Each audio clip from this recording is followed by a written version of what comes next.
Grimm's Fairy Tales. The Sleeping Beauty. A king and queen, once upon a time, reigned in a country a great way off, where there were in those days fairies. Now this king and queen had plenty of money, plenty of fine clothes to wear, and plenty of good things to eat and drink, and a coach to ride out in every day. But though they had been married many years, they had no children, and this grieved them very much indeed. But one day, as the queen was walking by the side of the river at the bottom of the garden, she saw a poor little fish that had thrown itself out of the water and lay gasping and nearly dead on the bank. Then the queen took pity on the little fish and threw it back again into the river. And before it swam away, it lifted its head out of the water and said, "I know what your wish is, and it shall be fulfilled in return for your kindness to me. You will soon have a daughter." What the little fish had foretold soon came to pass.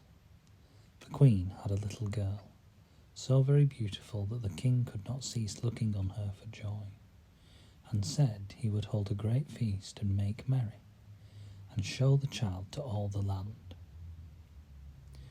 So he asked his kinsmen and nobles and friends and neighbours. But the queen said, "I will have the fairies also, that they might be kind and good to our little daughter." Now there were 13 fairies in the kingdom, but as the king and queen had only 12 golden dishes for them to eat out of, they were forced to leave one of the fairies without asking her. So 12 fairies came, each with a high red cap on her head, and red shoes with high heels on her feet, and a long white wand in her hand. And after the feast was over, they gathered round in a ring and gave all their best gifts to the little princess. One gave her goodness, another beauty, another riches, and so on, till she had all that was good in the world. Just as 11 of them had done blessing her, a great noise was heard in the courtyard, and word was brought that the 13th fairy was come, with a black cap on her head, and black shoes on her feet, and a broomstick in her hand. And presently up she came into the dining hall. Now as she had not been asked to the feast, she was very angry, and scolded the king and queen very much, and set to work to take her revenge. So she cried out, "The king's daughter shall, in her 15th year, be wounded by a spindle and fall down dead." Then the 12th of the friendly fairies, who had not yet given her gift, came forward, and said that the evil wish must be fulfilled, but that she could soften its mischief. So her gift was that the king's daughter, when the spindle wounded her, should not really die, but should only fall asleep for 100 years. However, the king hoped still to save his dear child altogether from the threatened evil, so he ordered that all the spindles in the kingdom should be bought up and burnt.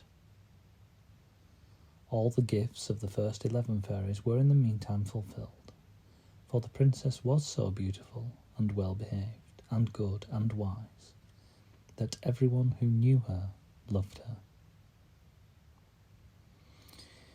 It happened that, on the very day she was 15 years old, the king and queen were not at home, and she was left alone in the palace.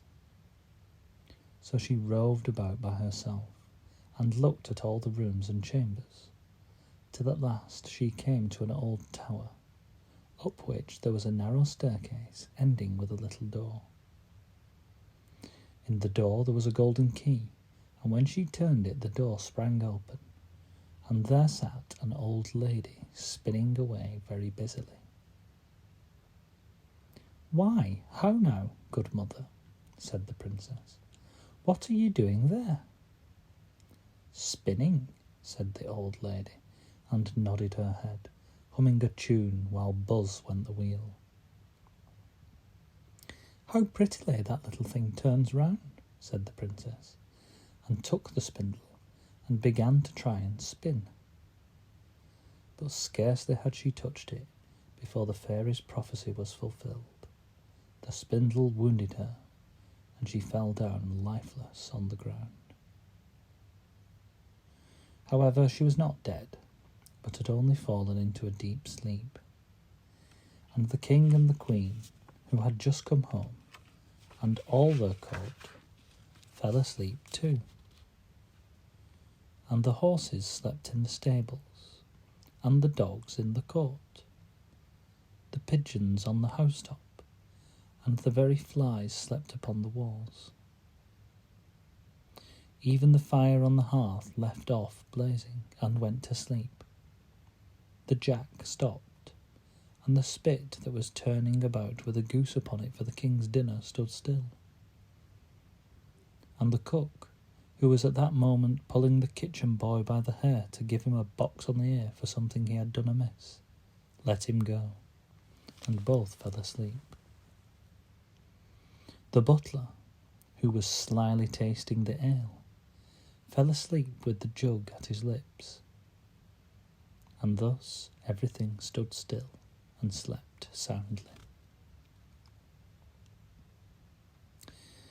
A large hedge of thorns soon grew round the palace, and every year it became higher and thicker, till at last the old palace was surrounded and hidden, so that not even the roof or the chimneys could be seen. But there went a report through all the land of the beautiful sleeping Briar Rose, for so the king's daughter was called, so that, from time to time, several kings' sons came and tried to break through the thicket into the palace. This, however, none of them could ever do, for the thorns and bushes laid hold of them, as if it were with hands, and there they stuck fast, and died wretchedly.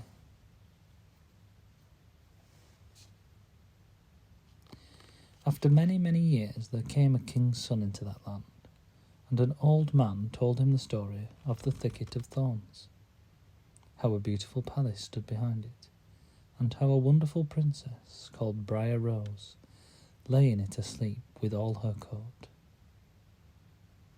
He told, too, how he had heard from his grandfather that many, many princes had come and had tried to break through the thicket, but that they had all stuck fast in it and died. Then the young prince said, "All this does not frighten me. I will go and see this Briar Rose." The old man tried to hinder him, but he was bent upon going.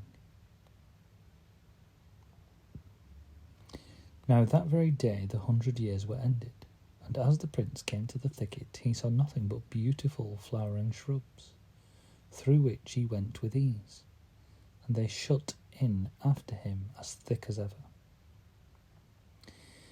Then he came at last to the palace, and there in the court lay the dogs asleep, and the horses were standing in the stables, and on the roof sat the pigeons fast asleep, with their heads under their wings. And when he came into the palace, the flies were sleeping on the walls, the spit was standing still, the butler had the jug of ale at his lips, going to drink a draught. The maid sat with a fowl in her lap ready to be plucked, and the cook in the kitchen was still holding up her hand, as if she was going to strike the boy. Then he went in farther, and all was so still that he could hear every breath he drew, till at last he came to the old tower, and opened the door of the little room in which Briar Rose was. And there she lay, fast asleep on a couch by the window. She looked so beautiful that he could not take his eyes off her, so he stooped down and gave her a kiss. And the moment he kissed her, she opened her eyes and awoke, and smiled upon him. And they went out together, and soon the king and queen also awoke, and all the court, and gazed on each other with great wonder. And the horses shook themselves, and the dogs jumped up and barked. The pigeons took their heads from under their wings, and looked about and flew into the fields. The flies on the walls buzzed again, the fire in the kitchen blazed up. Round went the jack, and round went the spit, with the goose for the king's dinner upon it. The butler finished his draught of ale. The maid went on plucking the fowl, and the cook gave the boy the box on the ear. And then the prince and Briar Rose were married, and the wedding feast was given, and they lived happily together all their lives long.